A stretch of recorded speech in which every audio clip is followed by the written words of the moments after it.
Campo Uno Indigenous People Elementary School is one of the IP school here in Zamboanga City that is located in Barangay Labuan, Zamboanga City. It serves around 100 students per school year from kindergarten to grade 6. Established on June 6, 2011 through the partnership of Ateneo de Zamboanga University, Assisi Foundation, DepEd, BLGU, and Patalon, Labuan, Lipapa Community Cultural Leaders. Sa 11 years na establish ang paaralan na ito, ang eskwelahang ito ay wala talagang means of electricity. Kaya malaking hamon talaga sa mga guro, maging sa mga estudyante, ang pagtuturo gamit ang e-learning.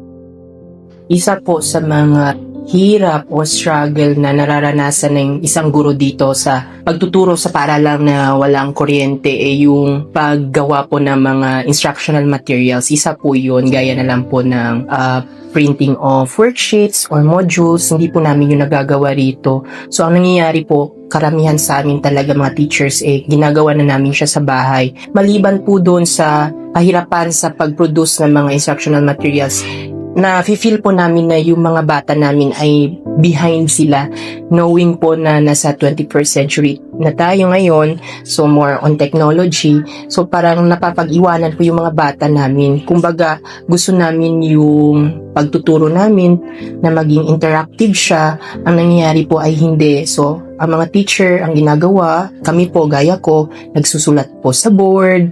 Minsan, walang pictures. Ang ginagawa ng teacher, magdodraw. So, it will take time po sa pagtuturo din po sa mga bata, sa mga ganung bagay po.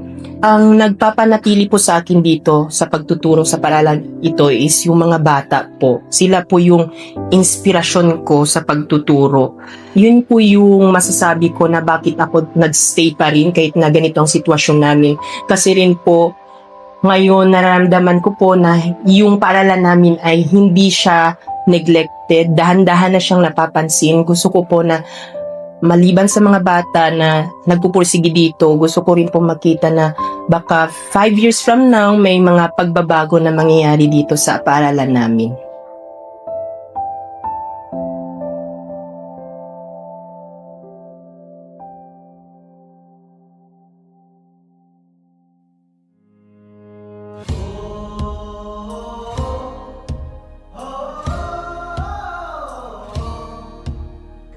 At Insight, we use technology in providing solutions to everyday problems. This actually became our advocacy when we started this Tech for Good project.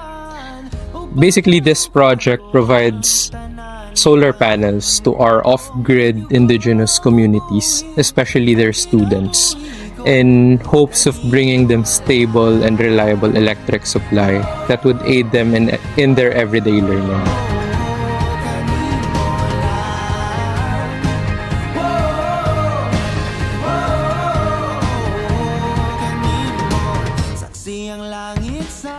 Actually, what we envision for the school is that with the help of the items that has been donated, this will be useful to them to learn more, and hopefully that this will not be just the end but will be a beginning for a better and brighter future for all of the students here at Sitio Campo Uno.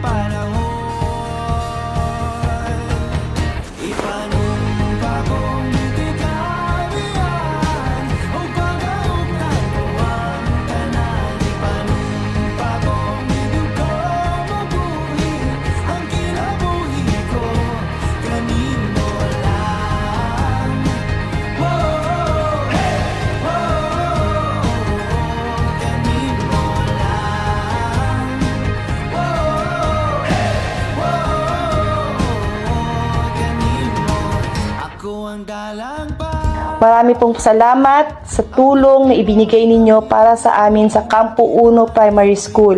Ito po ay isang malaking pagbabago. Ito po ay magiging daan para sa kanilang magandang kinabukasan. Muli, nagpapasalamat po kami ng mula sa aming mga puso na naging posible ang proyektong ito.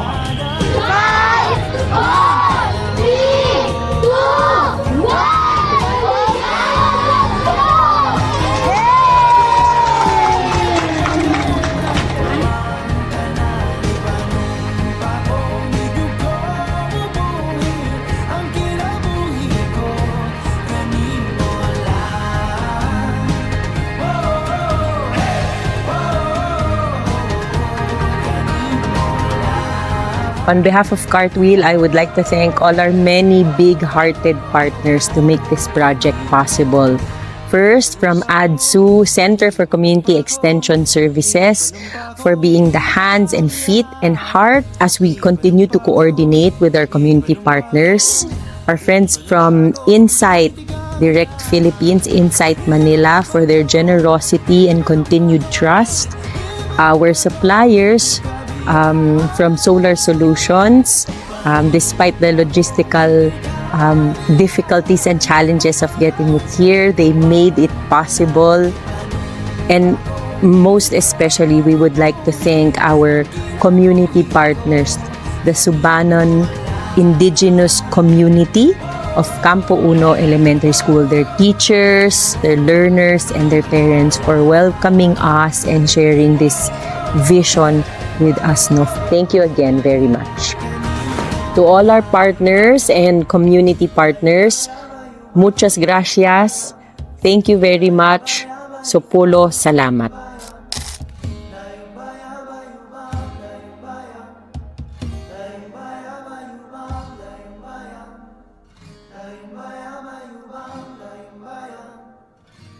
Bye.